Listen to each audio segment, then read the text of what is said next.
there. Welcome into Fantasy Baseball today on Wednesday, September 3rd. I am Frank Stampfl, joined by Scott White. Today on the show, another strong start from Nolan McLean. We'll fire up the drop-o-meter for hitters who were honestly terrible in August. And I have some way too early buy or sell for next season. Scott, look at us. We're back. We're reunited for one day. And then one day. Again. Always leaving us, Frank. I am always. Got a wedding to go to, but I'm sure you guys will do a great job. Hold it down. Maybe I'll convince Chris to do a little Scotty doesn't know on Thursday night. Oh, don't let me know. All right. Well, we'll keep it a surprise. Let's jump in. The impossible has happened. The impossible has happened. The Mets have a good starting pitcher. That is impossible, right? Nolan McLean. I throw the term around. I throw the term league winner around probably too much. But Nolan McLean looks the part through 4 starts here. He was at the Tigers, 6 innings of 2-run ball with 7 strikeouts, only 8 whiffs on 90 pitches in this one. But he has now turned in 3 straight quality starts. He has allowed a total of 4 earned runs. He has 6+ strikeouts in all 4 outings. I saw a stat from the Underdog Baseball account on Twitter. And they said the only pitcher with more strikeouts through his first 4 career starts with the Mets was Tom Seaver. So that's a pretty good company to be in there for Nolan McLean. He's got a fastball that racks up a bunch of whiffs. And through 4 starts, it's a 1.37 ERA, 0.76 whip, gets a ton of ground balls. He's all the way up to 84% rostered. So there's not really much actionable here, Scott, outside of if you pick this guy up, he might just help you win a championship. Well, it's interesting that strikeout number is so historic because the K per 9 rate for Nolan McLean, it's good, 9.6. It's not like, particularly over a 4-start sample, it's not like blow you away good, but it's good. For your first 4 starts, it's pretty impressive. Right, but I mean, think about some of the huge bat missers the Mets have had in recent years. I don't know. I was kind of surprised by that because the number that really stands out to me for Nolan McLean is the ground ball rate, which is verging on 70%. I think it was 68% coming into this start. And among qualifiers, Jose Soriano is a distant first. He's at like 65, 66%. So Nolan McLean has him beat, and he's getting strikeouts at a pretty good rate as well. We did see the control kind of slip a little bit in this start. Remember, previous 2 starts, 0 walks, and that was the main thing I felt like he couldn't sustain. He walked 3 in this one. I think he threw about 62% strikes. So that's more in line with what Nolan McLean was doing in the minors. Still, it was a good start against a pretty good team here, the Tigers. And I had him as a sleeper pitcher coming into this week. I felt a little dirty about it, because I should agonize over my sleeper pitchers. They shouldn't be layups like this. So I'm glad to see that Nolan McLean is now up to 84% rostered, no longer qualifies for that list. And I think it's to the point where you just start him until he gives you a reason not to. And hopefully that doesn't happen this year. Feel free to disagree, Scott, but I updated my starting pitcher rankings here on Tuesday, and this was the order that I put the rookie pitchers, the guys that have really kind of emerged here or ones that we're really excited about. So I had Nolan McLean at the top of the list, followed by Cam Schlittler, Jonah Tong, Peyton Toley, and then Hurston Waldrop. That's the order of those specific. How much you'd want to roster them right now? Is that how you're ordering them? Yeah, I guess just my excitement level, the one I'm most likely to start, I guess, rest of the season. I would go Toley over Tong. And I think both Toley and Tong, I think their ultimate ceiling is higher than McLean's and maybe Schlittler's also. But if we're talking startability, I mean, McLean and Schlittler, I think, have earned it more. So that's fair. But I was really impressed by Toley. I think he's I think he's by the pitching awesome. or the mustache. By the pitching. I mean, the mustache too. The whole look, like the whole aesthetic, the Peyton Toley aesthetic, like the way he stared into his dugout after every strikeout was just like menacing. But really, it was an experience. The whole thing. his fastball looked like it was on a ramp. It was crazy. Yeah. And it was just so impressive to watch. So I think Peyton Tolle is going to be a big deal. Jonah Tong, his first start was fine. It wasn't as good as I hoped for, and maybe my expectations were off the charts because his minor league numbers were so ridiculous. It wasn't reason to not roster him or anything, but I think Peyton Tolle, his first start, made the stronger impression, and his minor league numbers were fantastic too. All right, Scott, let's go over to you for your player of the night. My player of the night, little less scintillating here, but Tyler Wells returned from UCL surgery for the Orioles. We hadn't seen him pitch in a major league game since, I believe it was 2024, early 2024. It's the last time we saw Tyler Wells pitch, and Wells, he looked about the same as when we last saw him. 2 earned runs in 5 innings, no walks, 4 strikeouts at San Diego, 11 whiffs on 85 pitches. That's a pretty good rate. He was never he wasn't Kyle Bradish. He was never this high-end must-roster type in fantasy, but he was interesting. His last full season, Tyler Wells, in 25 appearances, 20 starts, 3.64 ERA, 0.99 whip, and right at a K per inning. He has that profile like we've talked about. I don't know, maybe Andrew Abbott would be the best comp, right-handed version of Andrew Abbott, but great control pitcher who gets fly balls at a really high rate. So as long as he keeps the ball in the yard, good things should happen. I guess, that's kind of the Bailey Ober profile too. Obviously things have gone wrong for Ober this year, but we've seen them go right before. And that's what I think Tyler Wells could be, particularly since coming back from this procedure. He looked about the same. The stuff was about the same. Pitch selection was about the same, certainly compared to that last full season, 2023. Got a little different in the 3 starts he made in 2024. But basically, he looked like the 2023 version of Tyler Wells again. And his next start is against the Pirates. Yep. So it's particularly in deeper leagues where, some of the top half of my sleeper pitchers list is probably there. They're probably all going to be rostered already in your league because you play in a deeper league. But maybe toward the bottom, I'll have Tyler Wells in there against the Pirates. And if, I'm not saying he's for everybody at this stage, but I think in deeper leagues, given that his next matchup is against the Pirates, Tyler Wells is somebody to look into.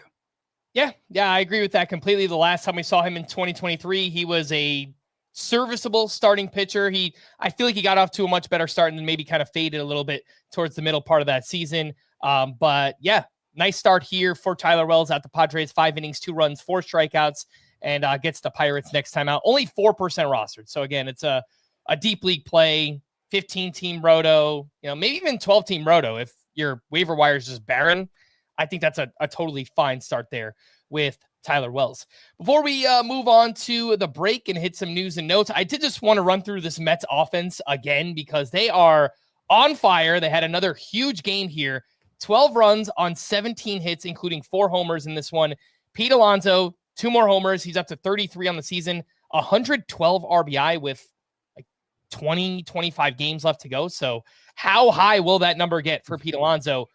Juan Soto, Scott, is unreal right now. He is a man possessed. I have never seen Juan Soto like this, man. Just running wild, stealing bases, hitting home runs. He is unstoppable right now. He had another homer, another steal. He's up to 37 homers, 27 steals on the season. And over just his last 5 games, it's 5 homers, 9 runs, 12 RBI, 4 steals. And he is a man possessed. So Chris and I were talking a little bit about this yesterday. He probably just has to be a top 5 pick next year, right? Overall. Not that we expect him to replicate the steals, but I mean, I don't know. First year with the Mets and he's running, maybe this is a part of his skill set now. That's interesting that you say that because I feel like Chris especially it was hard to talk him into Juan Soto, even as a first rounder.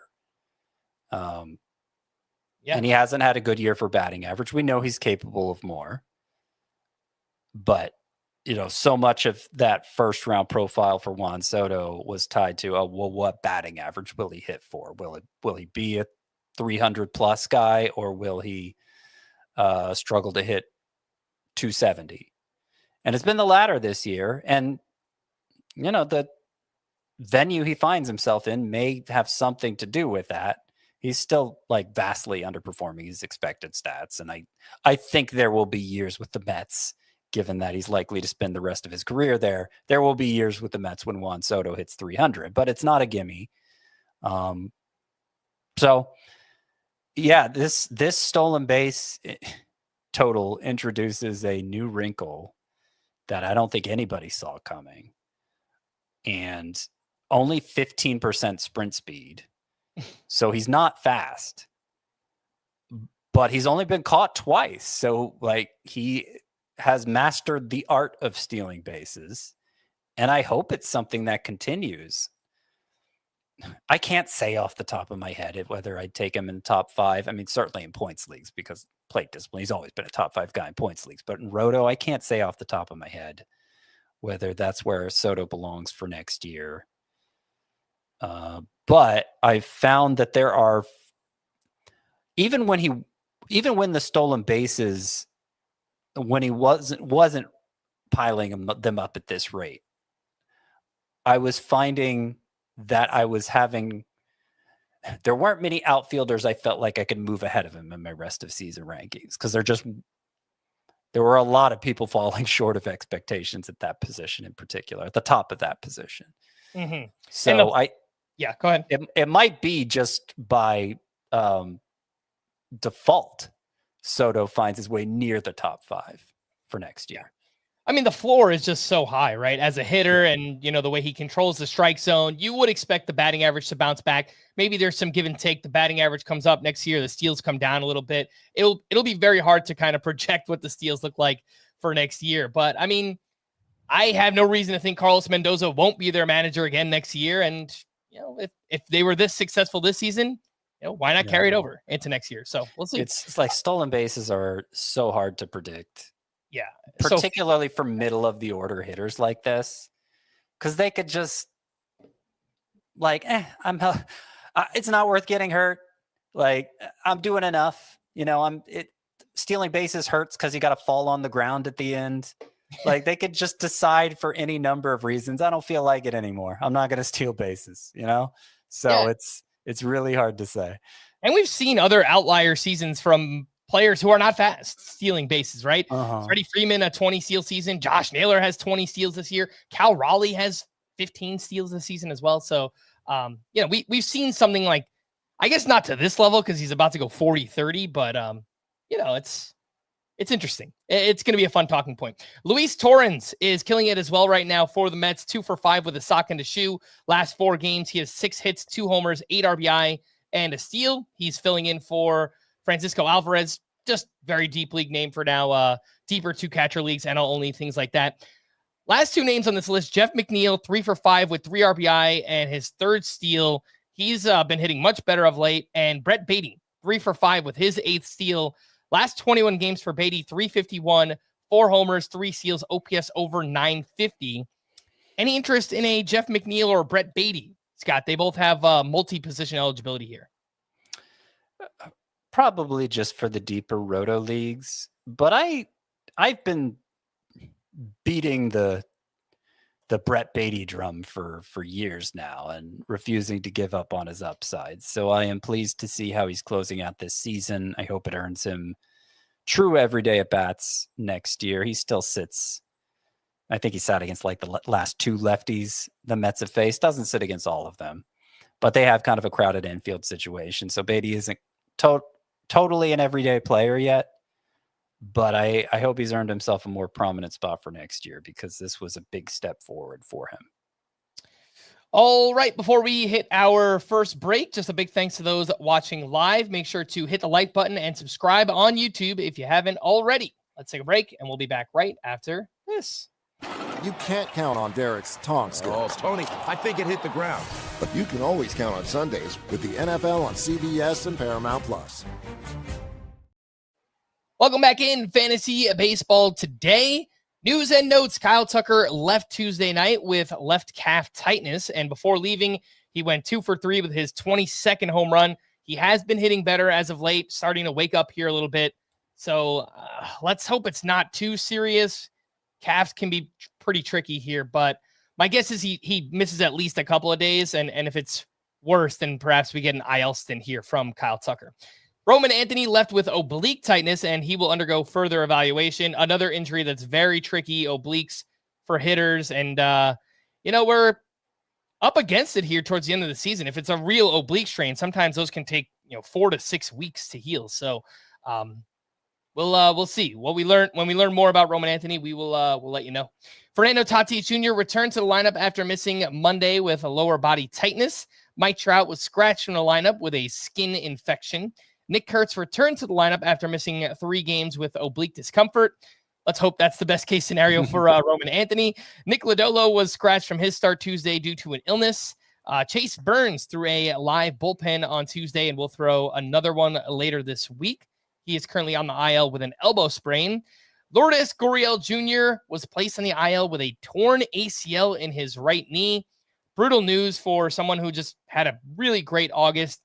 He'll miss the rest of this season and probably part of next season as well.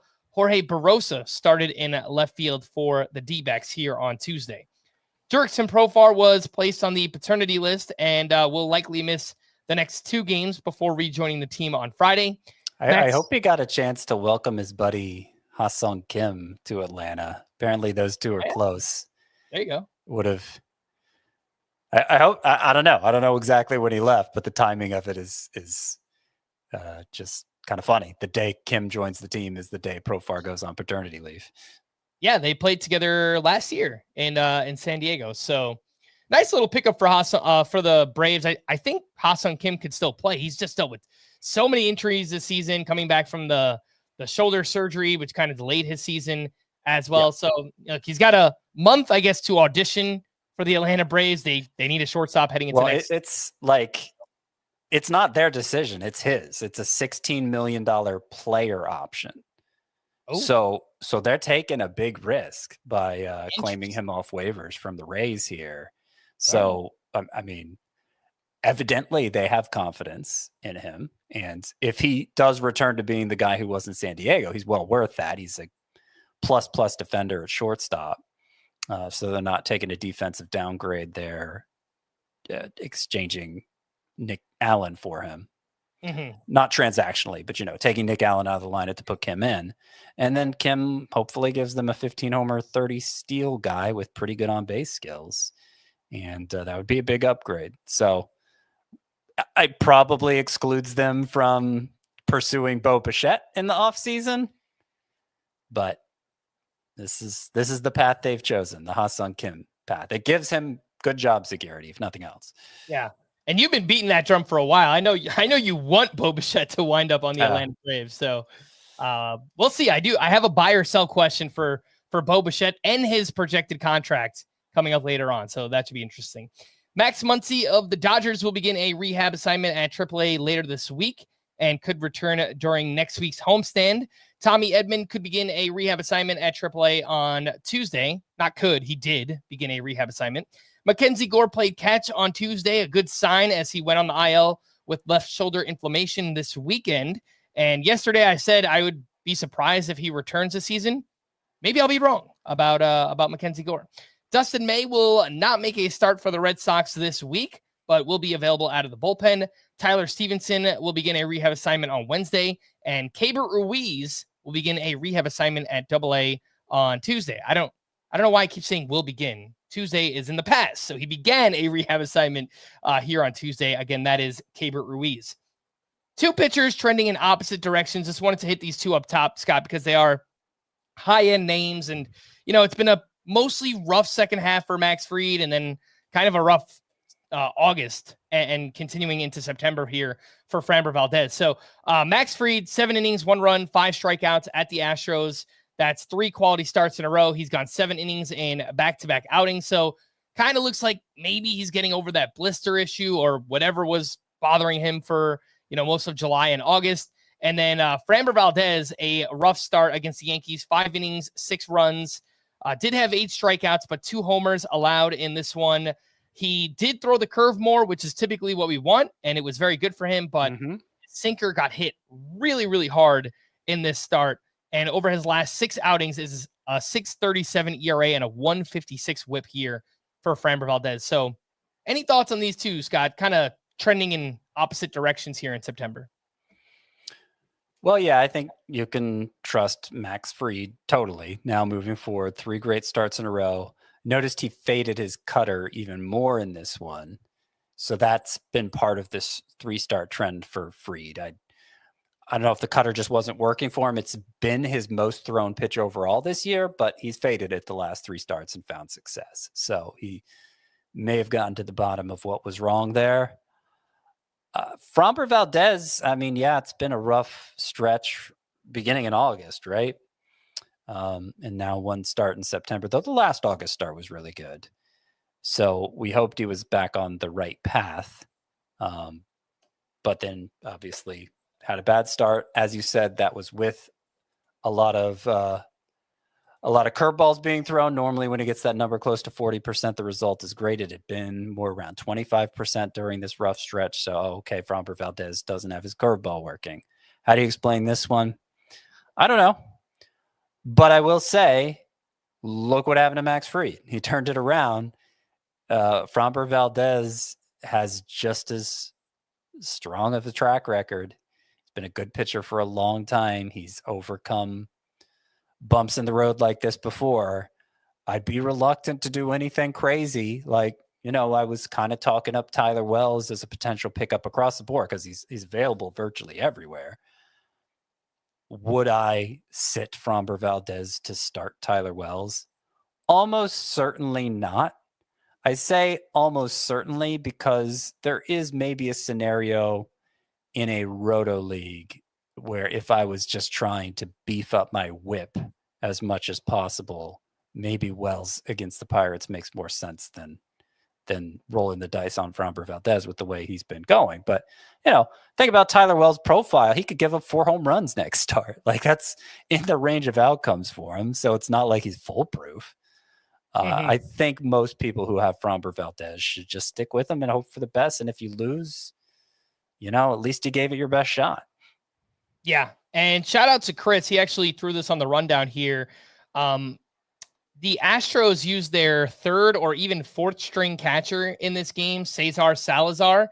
And it seemed like multiple times him and Framber Valdez were not on the same page in this one. And he actually got crossed up on a sinker that hit him directly in the ribs, the catcher did. Valdez just turned around and kind of walked off the mound and looked extremely frustrated. So, that doesn't help.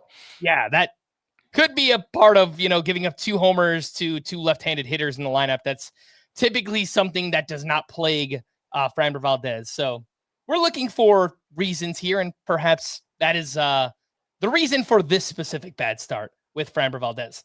Let's run through some waiver options here from Wednesday's action. Obviously not much time left in the season, Scott, but we'll quickly run through these. Trent Grisham continues to deliver, 2 for 4 with a grand slam, his 29th homer, has 8 home runs in his past 13 games.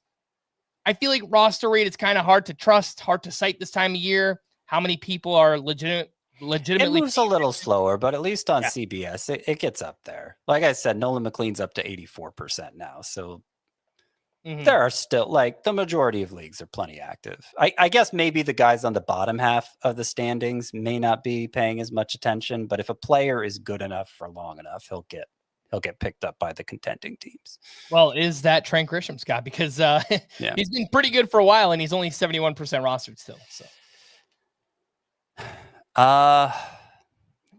let's look at his. Is he playing every single day? Because for the last 29% of leagues, that might make the difference. He has sat just once since August 5th, and that was Sunday, actually.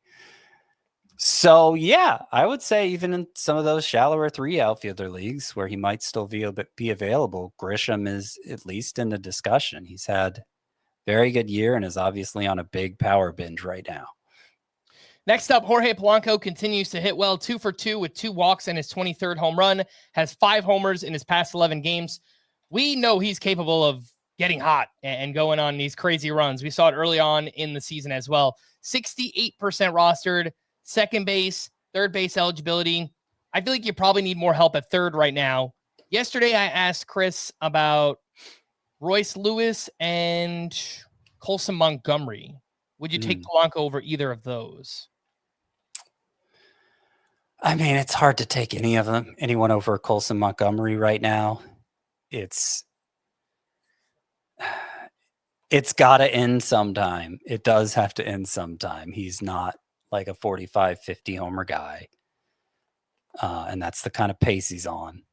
So, like, it's gone on longer than anyone could believe, but that doesn't mean it's going to go on forever. And at some point, you're going to get a bad week out of him and wish you'd started somebody else. But at the same time, to the degree we can predict the future for any third base eligible player off the waiver wire right now, I don't know that anyone's profile is so sparkling that you need to go with them over Montgomery, as hot as he is, right? So yeah, Polanco's hot too. Last 11 games, 371 batting average, 5 home runs. I think the profile's a little more stable, and he's back to playing every day, which wasn't always true this year. So I think maybe he's being underappreciated here a little bit. I think especially in points leagues where Montgomery's strikeout rate does so much harm. It might be neck and neck there between Montgomery and Polanco. I would say Lewis is bringing up the rear among those three. Just hasn't been reliable enough. Colson Montgomery, we've said it once. We'll say it again. You can't keep getting away with it. You can't keep getting away with it. You won't. But he does. 2 more outfielders here. Dalton Varsho continues to hit for power, his 17th home run in just 50 games this year. So among hitters with 190 plate appearances, Varsho is first in isolated power at 363. That's better than Judge, better than Cal Raleigh, better than Kyle Schwarber, better than everybody. And so the power binge continues for Dalton Varsho, and Austin Hayes looks like he is getting back on track. Last 10 games, 324 with 3 homers, 11 RBI, 2 steals, tons of line drives, huge exit velocities. Scott, who do you like more between those two? Dalton Varsho, Austin Hayes?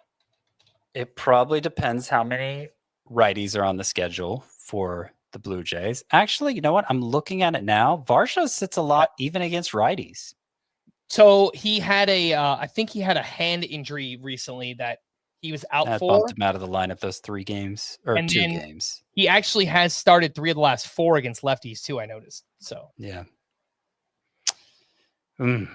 He's twice started 5 games in a row since returning. But there's a lot of sits over the last month since he returned too. So I think just by virtue of that, I got to give the edge to Hayes.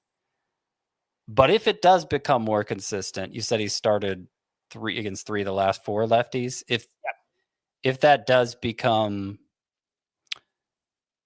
if that continues, if that trend continues, then I do think Varsho might be more productive moving forward. All right, and next name up here, Kyle Teal continued his nice second half, 1 for 3 with a walk in his 5th home run. And after the All-Star break, 325, 5 homers, 17 RBI, 1 steal, 898 OPS. I still think he's just a name for 2 catcher leagues just because the position is so loaded, but it's nice to see him do this. Someone with pedigree who gets a lot of playing time heading into next season. I think Kyle Teal is going to make for a very interesting kind of sleeper breakout in 2 catcher leagues for next year. But for now, I think he's just kind of limited to those 2 catcher formats with the upside, I guess, long-term to work into 1 catcher leagues. You know, I don't know. I don't know how catcher's going to play out in drafts next year because Kyle Teal's not going to rank very high by virtue of there being so many other catchers who've accomplished more this year. and maybe have louder exit velocity readings and whatever else, he's just going to get pushed down. But I feel like he has top 8 upside at least. So I don't know about you, but I'm thinking certainly there have been years in the past where I didn't invest very heavily at catcher, but it might be less than ever next year. Like just give me whatever guy falls, because there are going to be so many. Like in a 1 catcher league, there are going to be like 5 worth choosing after the other 11 teams have already taken their catcher. There are going to be 5 that you're debating between probably still. And then in 2 catcher leagues, obviously you can afford to wait too. Mm-hmm. It's gonna be wild. Yeah, I haven't gone that far into the thought process for next season on catcher, but man, it is a. That was totally off the top of my head. I was just thinking about it here. Tremendous position looks like for next year, and with more names coming, right? Like, yes, we have Basayo now, but he's struggling a little bit, and his upside remains extremely, extremely high. And Agustin Ramirez broke out and everything, so it's so fun. I was writing about September call-ups today, like some of the ones that just happened. Oh yeah, they're all catchers. Harry Ford, Carter Jensen. That's probably the second and third best prospects to be called up, like true prospects to be called up September 1st after Sal Stewart. They're both catchers. They're both catchers that are blocked by like all-timer type catchers. But Salvador Perez probably shouldn't be playing catcher that much anymore. Like Carter Jensen seems like the kind that can force him into more of a primary DH role. It's not happening with Cal Raleigh. I don't know if Harry Ford gets traded this offseason or what, because like the Mariners, by calling him up, are admitting he's fully baked. Like he's ready to go. They got to do something with him. Yeah. But obviously he's not stealing much of anything from Cal Raleigh. Some deeper waiver wire hitter names here. Andrew Benintendi had himself a huge game, 4 for 5 with 2 homers and 5 RBI. Jared Triolo continues to hit well last 17 games, 375, 2 homers, 12 runs, 5 steals for Jared Triolo. And very deep leagues, just a name to watch here is Oswald Peraza, who is now with the Angels. Former prospect, didn't work out with the Yankees, but he went 2 for 4 with a run, RBI, and steal here on Tuesday. He actually had a home run and a steal on Sunday and has started 3 straight. So, look, AL only and very deep dynasty leagues. Sure, look at Oswald Peraza. But anything here, Scott, with like a Benintendi or Triolo in very deep leagues? Benintendi, I think in any kind of 5 outfielder league, he's startable because he is on. We're seeing him hit a bunch of home runs here, or a few home runs here recently. He's now set. He's within one of the career high he set last year, 20. And what we saw from Andrew Benintendi last year was a big jump in pull air rate. So he started optimizing the angle off the bat for more power. It's taken another leap forward this year. So it was kind of a pinkish color, the pull air rate on StatCast last year. It's now like deep red. It's as red as the shirt I'm wearing. So like Benintendi is selling out for power and he's delivering on it. And I think in 5 outfielder leagues that makes him usable. I did want to mention this comment from Jordan Earhart in the comments. He asked if Cal Raleigh is still somebody you have to keep in a 4-keeper league. Like you keep 4 players, Cal Raleigh has to be one of them. Yes. Like that is the one catcher next year that I think you might pay a premium for, but he's probably a 2nd-round pick, right? I don't think that's where I'd want to go in round 2, but if you're saying he's one of 4 players you're keeping, well, that's like giving up a 4th-round pick for him. And so absolutely you'd keep Cal Raleigh. Yeah, 1,000%. I think he'll look. There might be someone in every league that wants to take him in the 1st round. Like maybe he's a late 1st-round pick. If he winds up hitting 55, 60 home runs, like it might be justifiable. I don't think I'll be the one to do it, but it wouldn't surprise me if that's where Cal Raleigh winds up next season. Let's take our final break. When we return, I have a few waiver wire pitchers to ask about. We'll fire up the Dropometer. I've got some buy or sell. We'll do all that right after this. Hi. Novocaine? Novocaine! Novocaine is now streaming on Paramount Plus. You're gonna love this. Oh, you're strong! It's wildly entertaining and an absolute blast. I'm in. Novocaine, rated R, now streaming on Paramount Plus. Welcome back in Fantasy Baseball today. Just have a few waiver wire pitchers to ask about. Luis Severino was okay in his first start back at the Cardinals. 5 shutout innings with 4 strikeouts. Looks like he lines up for 2 starts next week, but against the Red Sox and Reds. Both of those are at home in Sacramento, where Severino has been very bad this year. And Cade Cavalli bounced back with a solid start against the Marlins. 5 innings, 2 runs, 6 strikeouts. Gave up 7 earned runs in his previous start. But before that, he looked interesting. And if this is correct, lines up for 2 against the Marlins and the Pirates next week. So it's risky. There's blow-up potential here, but man, those matchups are pretty good. Any thoughts, Scott, on Cavalli and Severino?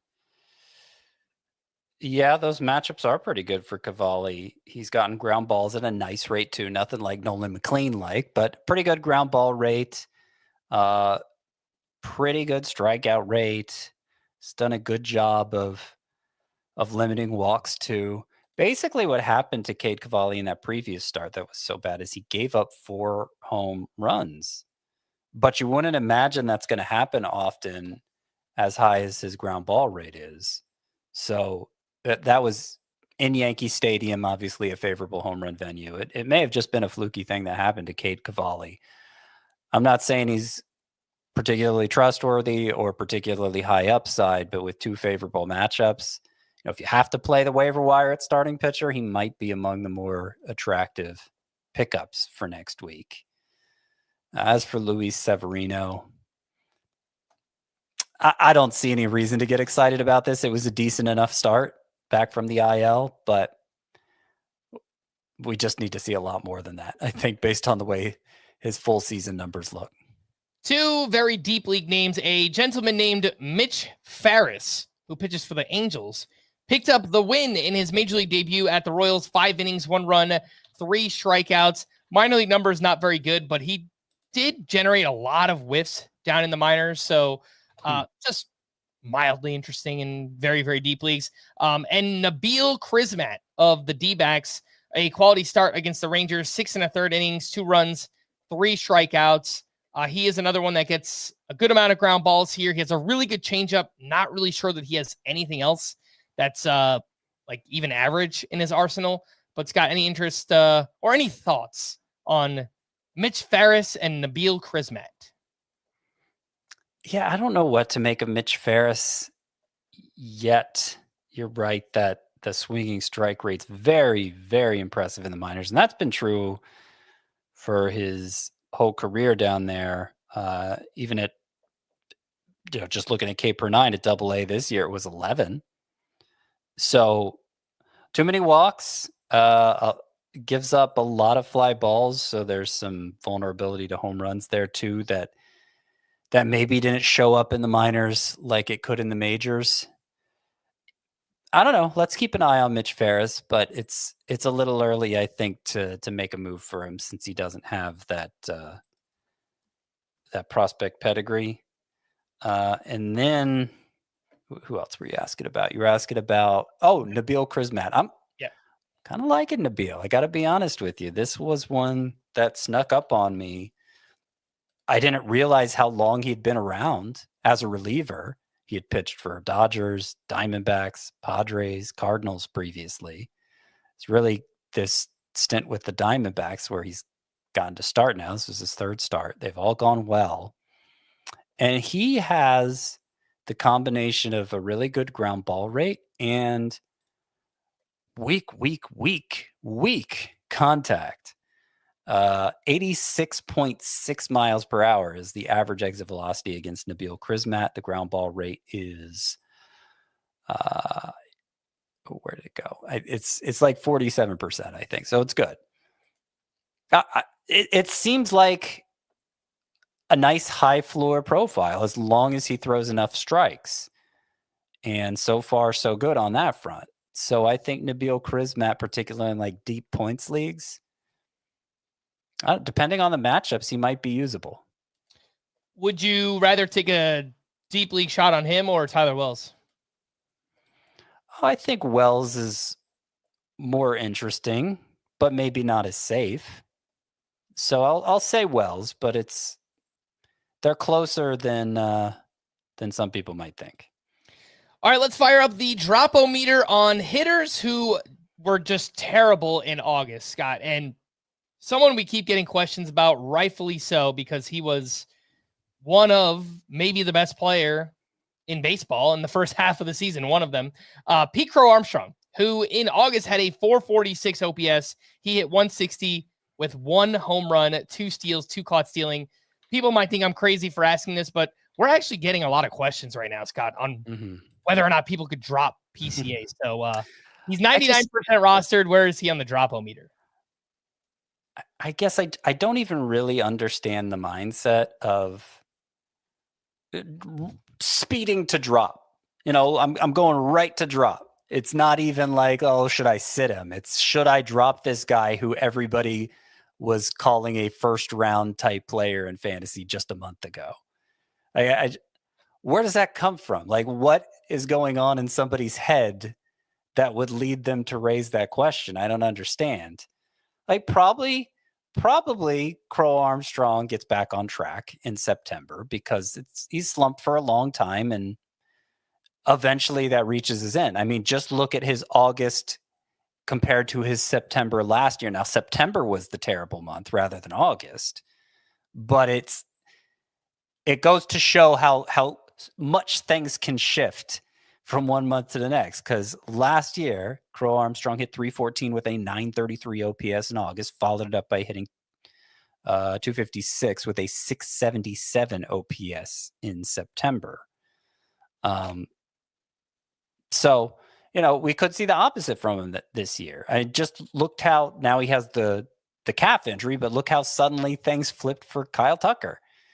He was suddenly catching fire. I think 400 with 4 home runs in how many games? Not that many games. 11 games, 400 with 4 home runs for Kyle Tucker after a really rough stretch where everybody was talking about him like he had totally lost it. It's rare that a player totally loses it. I think Pete Crow Armstrong, obviously he's been a contentious player, maybe not contentious player, but like on this podcast specifically, we've taken a lot of heat for being slow to embrace Crow Armstrong. That's probably the fairest way of putting it. So I think it's probably true that he was overperforming for the first 3.5 months, the first half of the season, basically.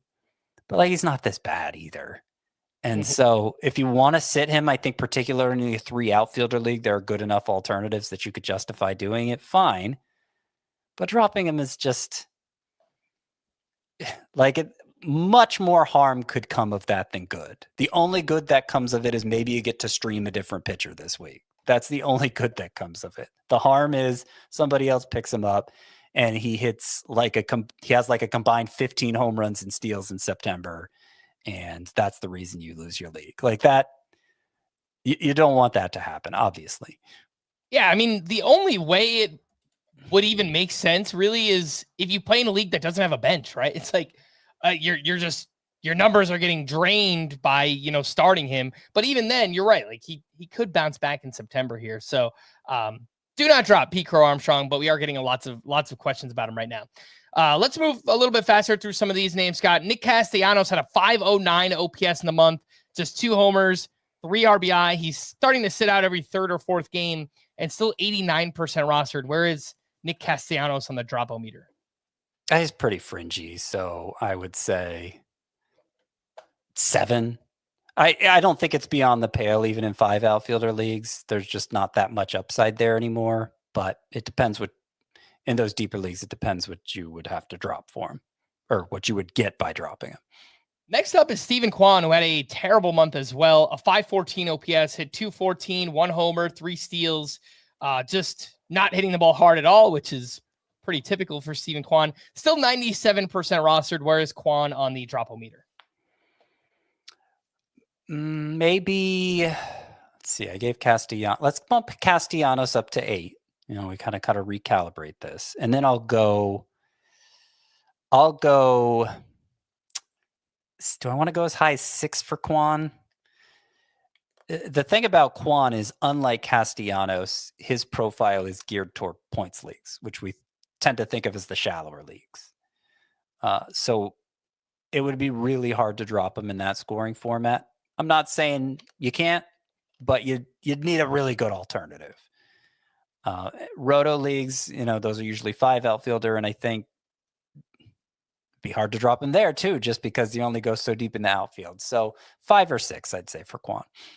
All right, next up is Mason Wynn, who hit 200 with 2 homers, 11 runs, 11 RBI, 3 steals, 559 OPS in August here. It's a disappointing season for Mason Wynn. I believe Chris and I were much more excited about him this season. It's just, we thought he was going to run, and that hasn't really come to fruition.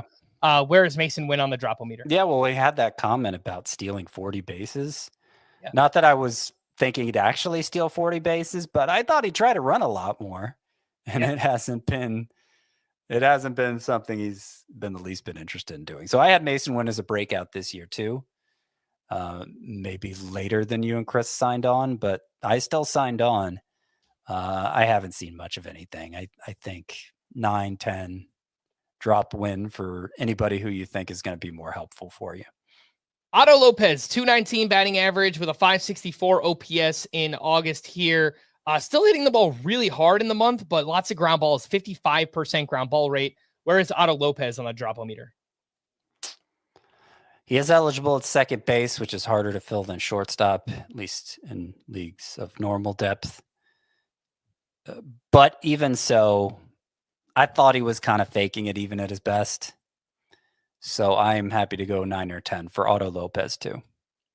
All right, next up we have Luis Arraez. That's right. He had a pretty rough August as well. Hit 235, 0 homers, 573 OPS. And his batting average is just 285 this year. Just 285. But normally Luis Arraez stands out much higher than that. He's 96% rostered, whereas Arraez on the drop-o-meter. Like a 7 or 8, a little less droppable than Castellanos, I'd say, because he's harder to replace.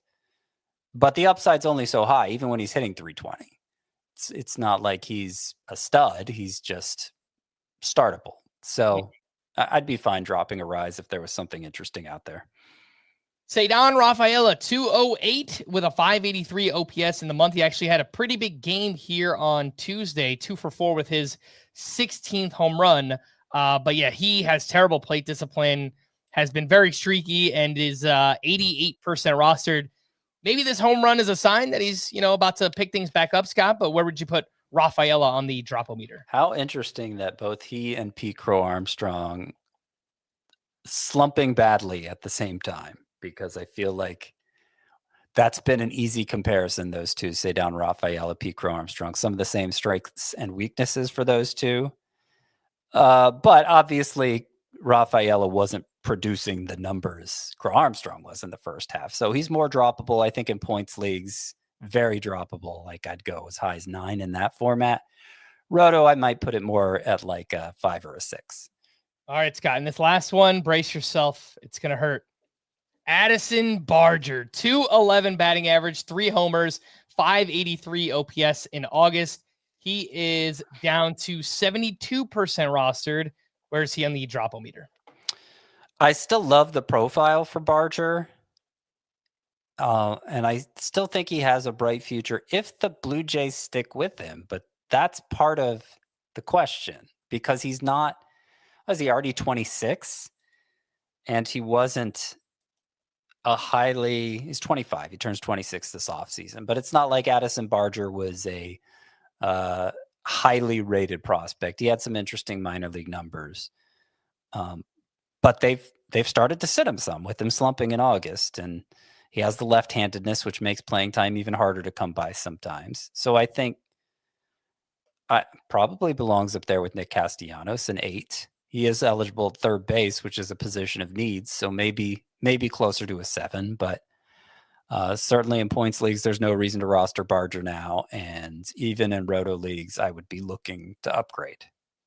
All right, Scott, as the season winds down, we'll continue to look into the crystal ball for next season. Way too early, buy or sell. And up first is Junior Caminero. Caminero! Ha! Ha, Caminero!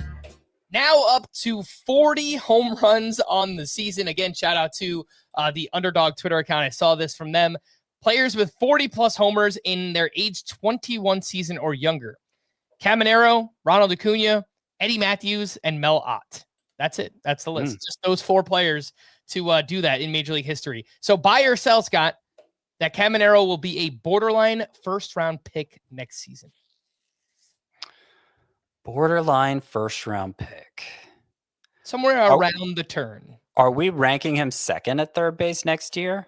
Behind just Jose Ramirez? So ahead of Manny Machado, ahead of Rafael Devers? Yeah. I guess those would be the only 2 in the discussion. I think so, yeah. You think definitely Caminero second? I mean, again, it's to do this as a 21-year-old. He's had 100 RBI too. He doesn't walk enough, I think, for points leagues to rank him ahead of those 2. So if we're separating points and Roto, I'm going to say no for points leagues. Borderline first round pick. He might be more like a third round pick even. Mm-hmm. But for Roto, for categories where walks don't matter, we probably should be drafting Caminero next year about like we were drafting Austin Riley before, the trouble he's had the last 2 seasons. And that was a mid-second rounder. Mid-second round pick. So is that borderline first rounder? I think it'll be higher because this season that Caminero is having now is already better than anything else Austin Riley has done. And he's doing it as a 21-year-old. So, I mean, it's hard to say that I don't know that it's better than anything Austin Riley's done. Austin Riley put up some good batting averages. That's true, but he never got to 40 home runs. He never got to 40 home runs. He was mid-high 30s. Meh. I think it'll be there. Whether or not I'll make the pick, but are you taking him over? Are you taking him over like Julio Rodriguez, who's going to be a borderline first round pick? Are you taking him over? Probably not for me. Probably not. Who else would be in the borderline there? Pete Crow Armstrong's probably out of that discussion. Tatis. Yeah, Tatis. He feels more like a late second rounder. I think James Wood has kind of fallen out of that conversation too. Jackson Churrio's probably out of that conversation, right? I don't think you and Chris had him in your second round pick for the second, or at least Chris didn't for the second half. When we drafted the second round for the second half, I don't think Chris had Churrio in there. That's close though. That's the right conversation. Like Cal Raleigh or Junior Caminero. Oh, probably neither for me. I don't know. If I had to choose one, I would say Caminero, I think. But I'm going to come off as like a hater. I just don't like investing in catcher that early in drafts. So, I mean, it's nothing against Raleigh, the skill set, but look, I think. Are you anticipating improvement from Caminero from here? Are you just happy what he is right now? You'd be happy to get that early in round 2. I still think he's capable of having a better batting average than this. So, but yeah, he's capable, but are you willing to draft him in the assumption that he's going to deliver on that? I think so. I think that's what it comes down to. Like if you see him hitting 275, 280 next year, then early second round for sure. Specifically in Roto, if you're towards the back end, obviously you got to pair him up with speed because you're not getting much speed from Caminero. But if you could go him and J-Rod together, I mean, that sounds kind of cool. Him and Lindor, something like that. Yeah. I'll be doing this in a couple weeks. I'll be starting a series of articles, basically starting my rankings for next year. I usually do that and as the season's winding down. And I start with redrafting the first 2 rounds. So I'll line it up then, but you start eliminating some people from the exercise we did around the All-Star break, redrafting the first 2 rounds. We listed some, Jordan Alvarez, who's always been, has been a mainstay in that range. He's going to be out. So yeah, I mean, it may just be that Caminero rises to that level for those reasons. Nick Kurtz or Caminero. I think they're going to say Kurtz. I think they're going to wind up in the same range, like late first, early second. I think so. It's a fun conversation. George Springer is unstoppable. 3 for 4 with 2 more homers, 3 runs, 3 RBI, 16 games since coming back from the IL, hitting .381, 8 homers, 4 steals, and OPS over 1,200 during that time. Scott, buy or sell, Springer is drafted as a top 24 outfielder next season, which on the surface might sound like a dumb question, but he's also a mid-30-year-old hitter who is kind of having this random resurgence. So I don't know what to do with that. Well, yeah, I think that's the dumbness to me that you'd consider him, not you specifically, but that fantasy analysts would consider him a top 24 outfielder given his age and very recent signs of decline. I don't know. I'd have a hard time with that. I think I could come up with 24 outfielders I like more. But you kind of are shortchanging him with the numbers. You gave his numbers since returning from the concussion. Since the start of July, George Springer is batting .375 with 15 home runs and 7 steals. What is going on? Bichette has been about as hot, at least batting average wise, during that same stretch. Like the Blue Jays have been ridiculous the last 2 months. I mean, Vladimir Guerrero has been hot too. Yeah. Well, let's talk about Bo Bichette, who continued his big second half, hit his 18th home run. And after the All-Star break, hitting .371 with 6 homers, 38 RBI, 17 doubles, a .987 OPS. The overall batting average is up to .310 on the season. Buy or sell, Bo Bichette will get less than Willy Adames did in free agency. So 7 years, $182 million. Buy or sell, Bichette gets less than that.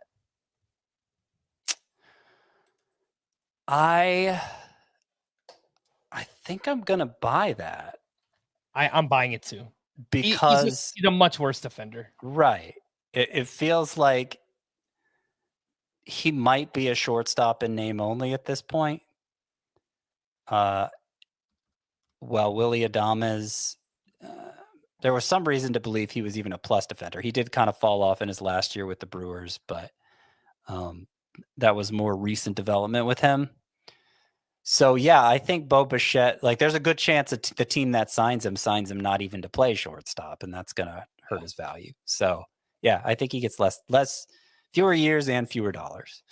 Bo Bichette, minus 13 outs above average. He ranks in the first percentile in range for shortstops this season. So I would agree. I do think he'll get a good contract, somewhere in the 150 to 175 range. 1 million, obviously. But I don't think that he'll exceed what Willy Adames just got last year. Next up, Joe Adell won't stop hitting home runs. 3 for 4 with his 32nd homer, has 10 home runs in his last 25 games. The StatCast data is incredible during that span. Buy or sell, Joe Adell drafted as a top 36 outfielder next season. First of all, I want to apologize. I'm having trouble saying that word. I want to apologize to Willy Adames because I talked about his defense falling off some. It's fallen off from amazing to still good. So, he's still good. Okay, who were you asking me about? I was looking that up and not listening to you. Buy or sell, Joe Adell is drafted as a top 36 outfielder next season. The prospect pedigree, he's up to 32 home runs now. I mean, I feel like it's another huge divide, Roto and points, because play discipline's so bad. There's just no chance he's drafted that high in points leagues. But if we leave that out, we're just talking categories leagues, Roto leagues.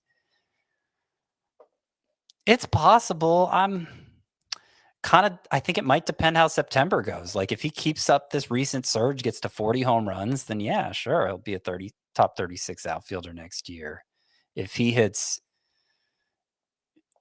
180 with 2 home runs in September, then no. As of right now, I'm going to say no, but it's trending up. It's looking more likely. Like outfield has a lot. Outfield has a lot of really good players. Yeah. Like you taking Kyle Stowers or Joe Adell next year. I'm thinking Stowers as of now, but again, a big September could change that. Yeah, that is a good question. One that I won't answer right now because we have all offseason to think about it. Jazz Chisholm, another huge game, 3 for 4 with 2 socks and a shoe. He's up to 28 homers and 26 steals. And remember, he missed a month of the season. So he's done all that in 106 games. Buy or sell that Jazz will go 40-40 next year in a contract year. It's an easy sell. I mean, it's not outside the realm of possibility, but it's just... Hey, guys find a way to stay healthy in those contract years. Yeah. I mean, for someone who's been around this long and has never come close to that, his numbers pace out to it this year. Sure. I mean, we've said that for Chisholm a lot over the years. True. I think not. I think I'd bet, like, if you want to put that in a bold predictions article or podcast like Chris and I did a few days ago, I'll hear it, but I don't think it's just a standard prediction. I can't get on board with that for Chisholm. Fair enough. Last one here. James Wood, 2 for 5 with his 27th home run. He's been better-ish over his last 23 games. Still comes with a 41% strikeout rate. Buy or sell, James Wood will not be drafted in the top 2 rounds next season because of the second half strikeouts. It just kind of spooks a lot of people off. I'm going to sell, but I'm going to sell in part because I think he heats back up in September and nobody's thinking about this anymore by the time we're ranking and drafting for next year. All right, let's wrap up with some leftovers. Ohtani, a nice game at the plate here, his 46th home run of the season. Andy Pages is getting back on track his last 15 games, 273 with 5 homers and 875 OPS. Ivan Herrera, the power is coming back here, has 3 home runs in his past 5 games. Cal Raleigh hit his 51st home run. Julio Rodriguez continues to hit well since right before the All-Star break. So if you look at the last 46 games for Julio, 305 batting average, 16 homers, 9 steals, and OPS around 1,000. Ozzie Albies stayed hot. Last 19 games for him, 333 with 5 homers, 18 RBI, and an OPS over 950. Rafael Devers continues to rake, hit his 30th home run, and he gave it a nice long look, and you know what happened? Benches clearing brawl. Multiple people throwing punches here. We had ejections. Willie Adames got thrown out of the game. The starting pitcher, Kyle Freeland, got thrown out of the game. So that was entertaining. And on the other side, Hunter Goodman just putting a bow on this great season. 3 for 4 with his 27th homer and 4 RBI. Lots of names here, Scott. Anyone that you'd like to quickly mention or touch on? So you mentioned Cal Raleigh. I'm sorry, not Cal Raleigh. Ivan Herrera has the 3 home runs in his past 5 games. He's actually batting 375 as well with those 3 home runs. So he seems to be finally living up to our bold claims for him once he was moved to the DH role full time. Shame he won't have catcher eligibility for next year, but I think he's good. Maybe good enough to start as DH only. Ozzie Albies, 2nd home run from the right side now. And this was something we haven't brought up before when we've talked about Ozzie Albies. Maybe you and Chris did without me, but Brian Snitker talked recently about how he was still feeling the effects from last year's broken wrist for much of this year. Just mentioned that yesterday. Yep.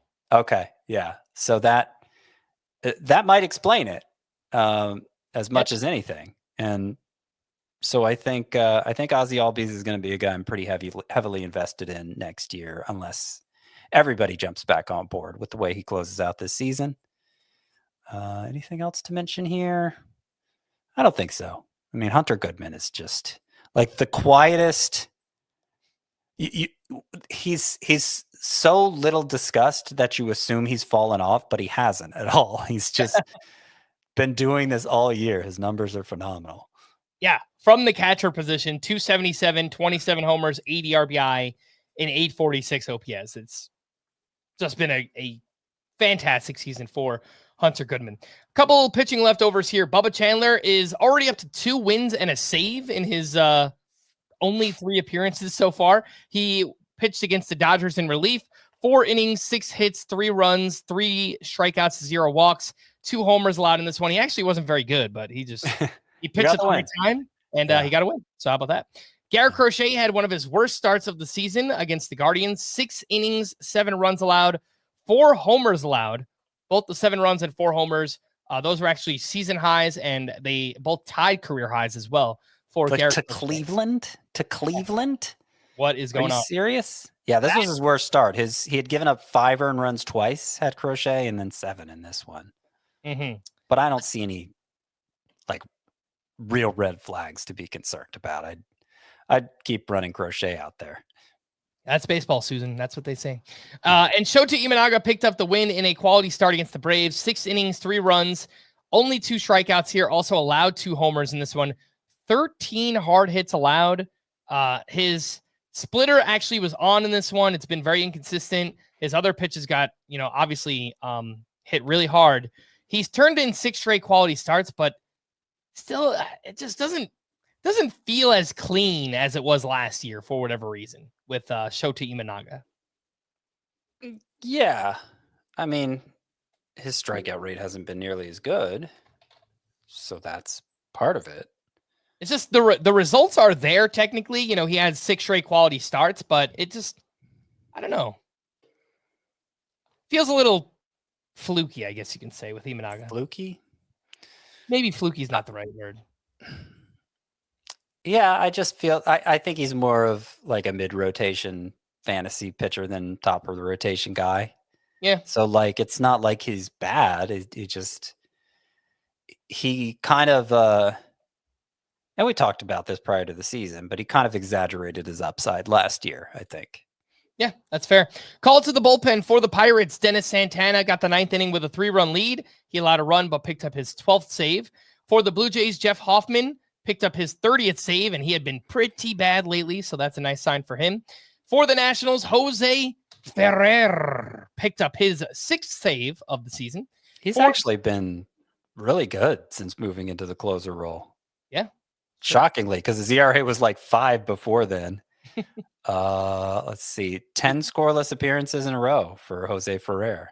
He throws really hard from the left-hand side. Yeah, he does. Right? He does. 98 miles per hour or something like that. So mm-hmm. There's talent. We'll see. For the Cardinals, Jojo Romero got the 9th with a 1-run lead. He picked up his 6th save. For the Cubs, Daniel Palencia got the 9th also with a 1-run lead. He allowed 2 hits, but picked up his 22nd save. For the Giants, Ryan Walker struck out 1 for his 13th save and seems pretty locked into the closer role. Randy Rodriguez having Tommy John surgery. So if you picked up Ryan Walker, he is the guy. And for the D-backs, somebody named Taylor Rashi pitched the final 2 innings and picked up his 2nd save. I do not think that matters for fantasy. To stream or not to stream on Wednesday. Let's see what we got here. Zebby Matthews against the White Sox. Ryan Bergert against the Angels. We have Jeffrey Springs at the Cardinals. Jose Quintana against the Phillies. I like Braxton Ashcraft, but he's facing the Dodgers. So that's a little scary. Nestor Cortez against the Orioles. Feel like we were just here with Zebby Matthews against the White Sox, and it went horribly. That's true. Jack Leiter's been pitching well, but he's at the D-backs. Tough matchup. I mean, I'd probably say Jeffrey Springs at the Cardinals is the best choice. I still think if we're assessing this objectively, Zebby Matthews against the White Sox makes sense. His last start against the Padres was pretty good, but if you have Zebby Matthews fatigue at this point, I understand. It's not like I'd be thrilled to do it. Frank, you want me to say that? Yes, I do. Yes, we need it at least once per segment. Gotta do it. I don't think there's anybody else I want to try here. I think Bergert is okay. He's been pitching well. He's been kind of a quality start guy. Angels, yeah, I just don't think he's good. They do hit home runs, so it's a little bit risky here. But if I had to choose 2, I would say Zebby and Ryan Bergert from this list. Over Jeffrey Springs, you're leaving Springs out? Yeah, I'm not a Jeffrey Springs guy, but yeah. I get it. I mean, it's an okay matchup at the Cardinals. He's been pretty reliable. He had a couple of rough starts in early August, but he's bounced back. Yeah. But I feel like his ERA estimators all season have been in the mid-4s, and he's just kind of overachieved. It's a long time to overachieve. Fair. But fair. Then on Thursday, it is just a 6-game slate. So, Chris, if you're listening, Scotty doesn't know, you get that done. Christian Javier gets the Yankees. we have Shane Smith at the Twins, and Taj Bradley is on the other side against the White Sox. Shane Smith's been a lot better lately. Twins are a really good matchup. I think that's the best you're going to do on Thursday. I wish Christian Javier was facing a bad lineup because I really liked what I saw from him last time out, but the Yankees seem like a potential disaster in waiting. All right, we're going to wrap there. For Scott, I am Frank. Thanks as always for tuning into Fantasy Baseball today. Please make sure to follow and leave a 5-star rating on Apple or Spotify, and we will be back again tomorrow. Bye-bye.